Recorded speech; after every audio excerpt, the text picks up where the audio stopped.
अच्छा, अब मैं तुम्हारे सामने सब बातों का सांगोपांग वर्णन करता हूँ, परंतु इन बातों का वास्तविक उपयोग तभी हो सकता है जब इनका अनुभव किया जाए।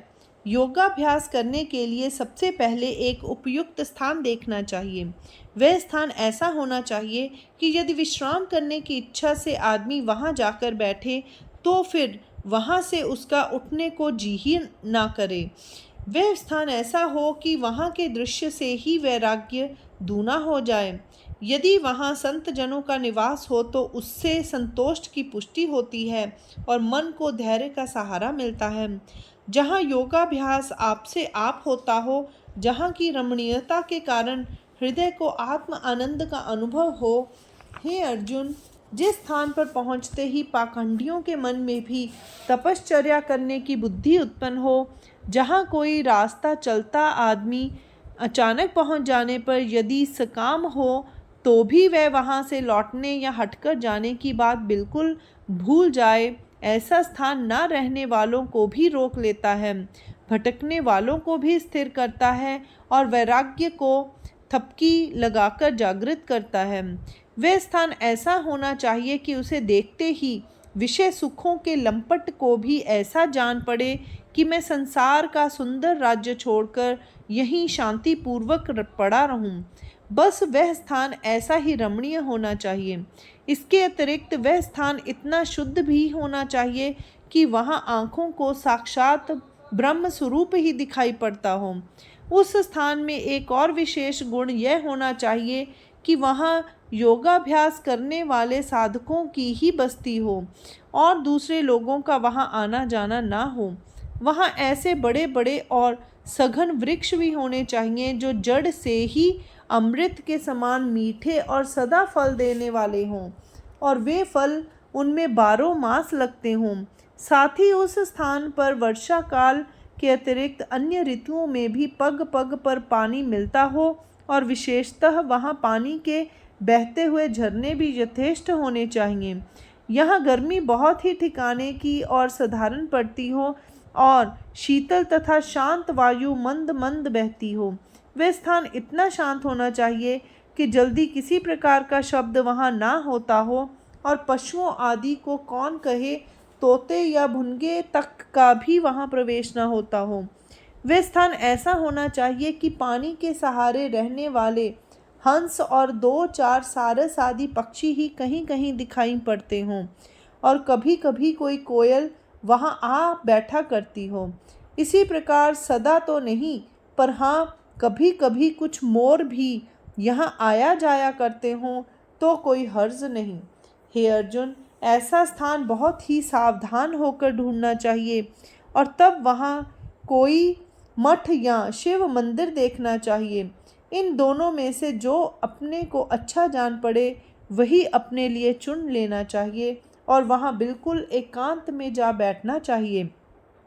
अपने लिए कौन सा स्थान उपयुक्त होगा, यह देखने की रीति यह है कि पहले इस बात का अनुभव कर लेना चाहिए कि हमारा मन किस स्थान पर शांत और निश्चल रहेगा और तब उसी के अनुरूप स्थान चुनकर ऊपर बतलाए हुए प्रकार से वहाँ आसन जमाना चाहिए। सबसे ऊपर स्वच्छ मृग चर्म होना चाहिए, बीच में अर्थात उस मृग चर्म के नीचे धोए हुए निर्मल वस्त्र की तह होनी चाहिए और उसके नीचे अर्थात बिल्कुल ज़मीन पर सरल और अखंड दर्भांगुर बिछे होने चाहिए। ये दर्भांगुर बहुत ही कोमल हों और बराबर बिछे हुए हों, एक दूसरे के साथ खूब अच्छी तरह मिले हुए हों। इन सब बातों का ध्यान उन्हें बिछाते समय ही पूरी तरह से रखना चाहिए। ये आसन यदि बहुत ऊंचा होगा तो शरीर हिलेगा डुलेगा और यदि बहुत नीचा होगा तो भूमि के साथ स्पर्श होने की संभावना रहेगी। इसीलिए इसकी ऊंचाई ठीक और सुभीते की होनी चाहिए। परंतु इन बातों की बहुत अधिक चर्चा करने की आवश्यकता नहीं। इन बातों का भावार्थ यही है कि आसन अच्छा और सुख देने वाला होना चाहिए। फिर उस आसन पर बैठकर चित्त को एकाग्र करना चाहिए और सद्गुरु का स्मरण करना चाहिए। फिर अंदर और बाहर दोनों और सात्विक वृत्ति से ओत प्रोत भरकर बहुत सम्मान और आदर पूर्वक तब तक सद्गुरु का स्मरण करते रहना चाहिए जब तक अहंकार की कठोरता बिल्कुल नष्ट ही ना हो जाए, विषयों की पूरी पूरी विस्मृति ना हो जाए, इंद्रियों की चंचलता बिल्कुल रुक ना जाए और मन एकाग्र होकर हृदय में प्रतिबिंबित ना हो जाए और इस प्रकार की स्वाभाविक एकता की अवस्था पूरी तरह से प्राप्त ना हो जाए, फिर इसी आत्मबोध वाली अवस्था में आसन पर बैठे रहना चाहिए। ऐसी अवस्था में यह अनुभव होने लगेगा कि शरीर अपने आप संभलता हुआ ठिकाने आ रहा है और शरीर की वायु एक ही स्थान पर एकत्र हो रही है। इस अवस्था में बैठते ही प्रवृत्ति परान्मुख हो जाती है, चित्त की समाधि अर्थात एकाग्र समस्थिति समीप आ जाती है और योगाभ्यास का साधन होता है। अब यह बतलाते हैं कि उस समय मुद्रा की अर्थात कमर से ऊपर वाले भाग की स्थिति कैसी होनी चाहिए। पिंडली को जांघ से मिलाकर पैर के तलुए इस प्रकार टेढ़े करने चाहिए कि वे ऊपर की ओर हो जाएं और तब उन्हें गुद स्थान के मूल में रखकर जोर से दबाना चाहिए। दाहिनी तलुए से गुद स्थान की सीवन का ठीक बीच वाला भाग दबाना चाहिए। इससे बायां तलुआ सहज में ठीक ऊपर जमकर बैठ जाएगा। गुदा और वृषण के बीच में 4 अंगुल का अंतर होना चाहिए। उसमें से यदि 1.5 अंगुल दोनों ओर छोड़ दिया जाए तो बीच में 1 अंगुल बाकी रह जाता है। एड़ी का पिछला भाग वहीं रखकर और सारे शरीर का भार खूब तौलकर उस स्थान को अच्छी तरह दबाना चाहिए। फिर पीठ के नीचे वाला भाग ऐसा हल्केपन में ऊपर उठाना चाहिए जिससे यह भी पता न चले कि ऊपर का शरीर उठाया गया है या नहीं, और दोनों घुटने भी उसी प्रकार संभाल कर रखने चाहिए। हे अर्जुन, ऐसा करने से सारे शरीर का भार एड़ी के केवल अगले भाग पर आ जाएगा। हे पार्थ, यह मूल बंध नामक आसन का वर्णन है और इसी का एक दूसरा नाम वज्रासन भी है। इस प्रकार जब गुदा और वृषण के बीचों बीच रहने वाले आधार चक्र पर ऊपर के शरीर का सारा भार पड़ता है और शरीर के नीचे का भाग दबता है, तब आंतों में संचार करने वाला अपान वायु उल्टे शरीर के भीतरी भाग की ओर अर्थात पीछे की ओर हटने लगता है। फिर हाथ की हथेलियां द्रोणाकार होकर अपने आप बाएं पैर पर आकर टिक जाती हैं और जान पड़ता है कि कंधे कुछ ऊंचे हो गए हैं। शरीर दंड ऊंचा या सीधा खड़ा रहता है और उसके बीच में मस्तक घुसा या डूबा हुआ सा मालूम होता है और आँखों में अपने आप झपकी आने लगती है। आँखों की ऊपर वाली पलकें तो बंद ही हो जाती हैं पर नीचे वाली पलकें खुली रहती हैं और इसमें आँखें आधी खुली रहती हैं। फिर दृष्टि अंदर की ओर बढ़कर जरा सा बाहर की ओर आती है और नाक के ठीक कोने या अगले भाग पर आकर जम जाती है। इस प्रकार दृष्टि अंदर की ओर संकुचित हो जाने के कारण फिर बाहर नहीं जा सकती और तब उस अर्ध विकसित दृष्टि को नाक के अगले भाग पर ही स्थिर होना पड़ता है। फिर किसी दिशा में दृष्टिपात करने अथवा किसी का आकार या रूप देने की इच्छा अपने आप नष्ट हो जाती है। सिर दबकर नीचे बैठ जाता है और ठोड़ी गले के नीचे वाले गड्ढे में बैठ जाती है और सिर अच्छी तरह छाती के साथ सट जाता है। इससे कंठ नाली भी उसी में मिलकर फंस जाती है। इसी प्रकार के बंध को जालंधर कहते हैं। नाभि ऊपर उठ जाती है और पेट अंदर धंसकर सपाट हो जाता है, परंतु हृदय कोश विस्तृत हो जाता है। इस प्रकार लिंग मूल के ऊपर और नाभि स्थल के नीचे जो बंध हो जाता है उसे उडीयान बंध कहते हैं। इस प्रकार की बंध मुद्रा से शरीर के बाहरी अंगों पर योगाभ्यास की छाप पड़ती है और शरीर के अंदर का वह आधार नष्ट हो जाता है जिसमें मनोवृत्तियां रहती हैं। कल्पना बेकाम हो जाती है और प्रवृत्ति शांत हो जाती है। शरीर के लेखे मन अपने आप नहीं के समान हो जाता है। फिर इस बात की कुछ सुधि नहीं रह जाती कि भूख क्या हो गई और नींद कहाँ चली गई। हे अर्जुन, अभी मैंने तुम्हें जो मूल बंध या वज्रासन बतलाया है उसके द्वारा पूरी तरह से बंध जाने के कारण अपान वायु शरीर में पीछे की ओर चलती है और दबाव पड़ने के कारण फूलने लगती है। फिर वह कुपित होकर मत होती है और उसी बंद जगह में गड़गड़ाने लगती है और नाभि स्थान में रहने वाले मणिपुर नामक चक्र को बीच बीच में धक्के देती है। उसके बाद जब यह आंधी शांत हो जाती है तब वह सारा शरीर रूपी घर ढूंढ डालती है और बाल्यावस्था में से लेकर अब तक जितना मल अंदर जमा रहता है वह सब शरीर के बाहर निकाल देती है।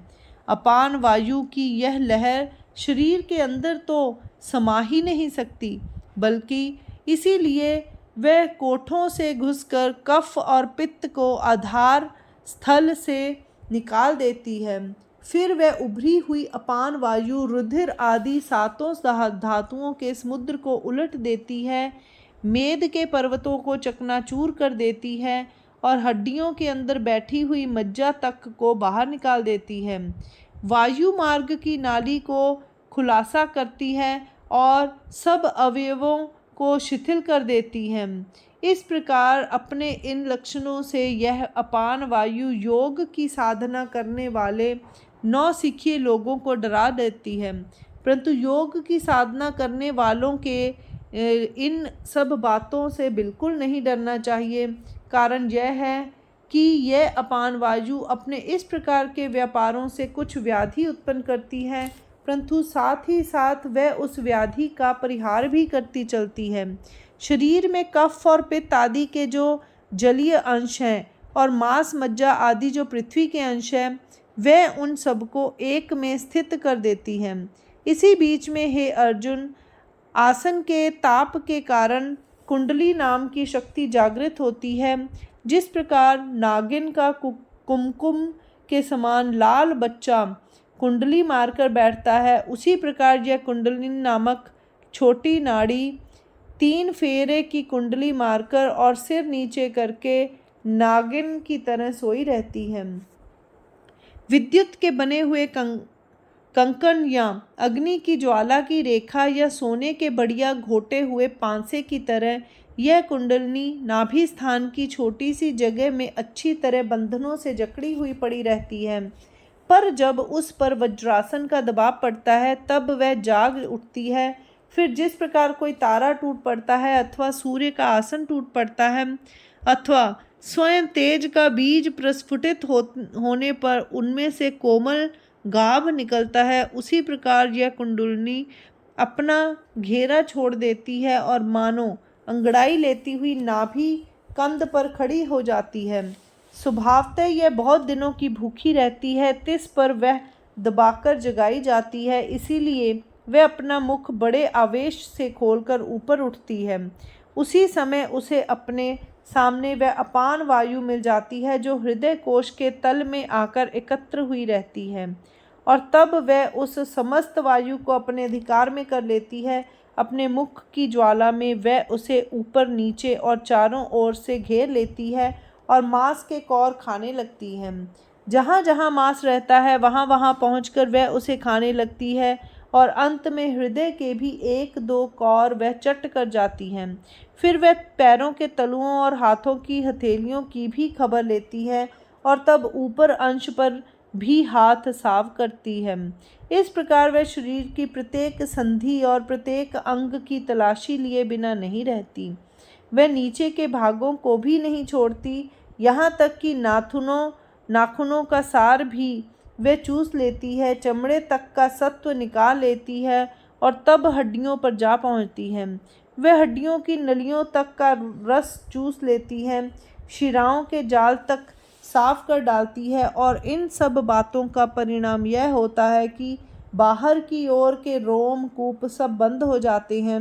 कुंडलिनी को बहुत अधिक प्यास लगी रहती है, इसीलिए रुधिर आदि 7 धातुओं को वह एक ही घूंट में पी जाती है और इस कारण शरीर बिल्कुल नीरस हो जाता है, जिसमें शरीर में पूर्ण रूप से ग्रीष्म ऋतु ही व्याप्त हो जाती है। फिर नाक के छेदों में से 12 अंगुल तक जो हवा निकलती है उसे भी यह कुंडलिनी पकड़कर अंदर की ओर खींचने लगती है। ऐसी अवस्था में नीचे की वायु ऊपर की ओर खींचने लगती है और ऊपर की वायु नीचे की ओर दबने लगती है, और इन दोनों के बीच में केवल मध्य वाले चक्र के पर्दे की ही आड़ रह जाती है।